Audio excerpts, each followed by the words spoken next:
Donald Trump says the moderator of Monday's presidential debate should be just a moderator and not fact check.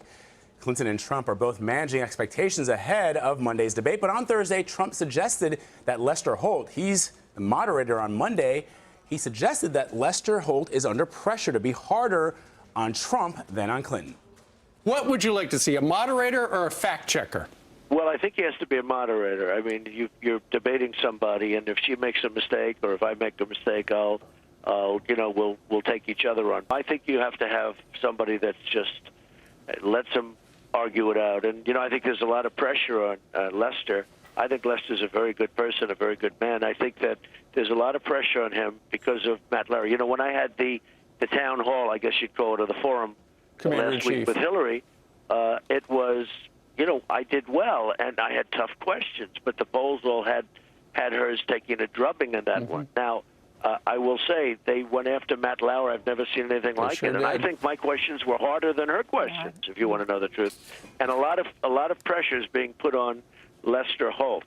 And, it's a Bobby Knight type pressure with the refs, okay? Bobby Knight would go after the refs, and that's what they're doing with Lester Holt, which is, I think, very, very unfair. And a lot of people are watching to see whether or not he succumbs to that pressure. Yeah. Ed O'Keefe is a reporter with the Washington Post, and he joins me now. So, Ed, Trump seems to be warning Lester Holt. It's very unclear exactly what he's trying to say here, because I don't know that he has any kind of information that would lead him to believe that Lester Holt is going to be one way or another with either of them.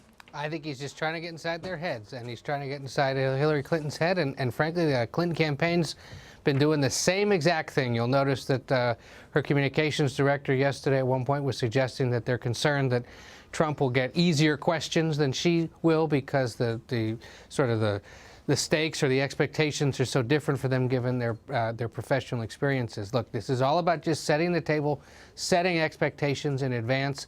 If I were Lester Holt, Anderson Cooper, our buddy Elaine Quijano, and Martha Raddatz and Chris Wallace, I'd stay away from the television and the Twitter until you're done with this thing and just focus in on writing your questions and being prepared. But I think Trump has a point, which is, ultimately, I think at this point the voters just want to see these two talk to each other.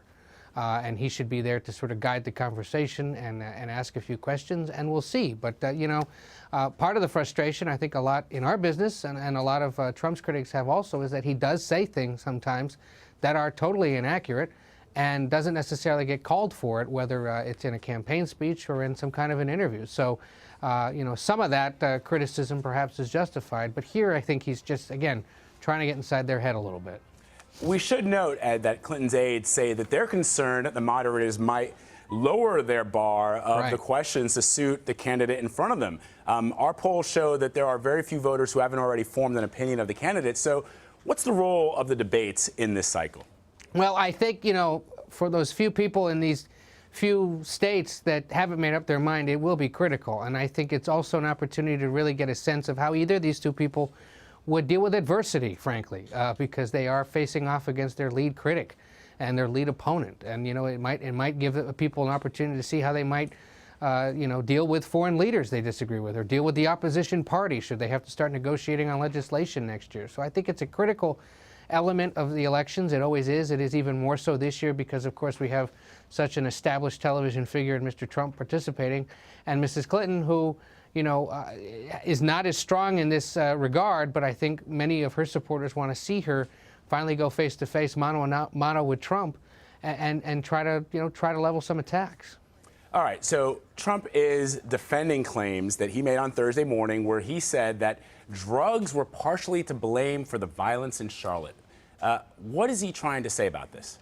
That's a good question, Vlad. I think he has made all sorts of claims about the violence that and the real the disunity and the concerns that people have expressed across the country about relations between law enforcement and these communities across the country.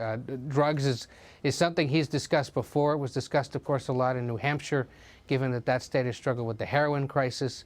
It's something that resonates in Ohio and other places that are dealing with it as well, that remain intensely focused on during this campaign. But it's not entirely clear what he was talking about here. And as far as I know, correct me if I'm wrong, Vlad, we haven't seen any evidence that the person who was shot there in Charlotte was under the influence of drugs at the time, or there was any reason to believe he was. So, it's hard to know exactly what he meant. Yeah, I think a lot of people are scratching their heads about that. Ed O'Keefe, always a pleasure to talk to you. Thank you. Take care.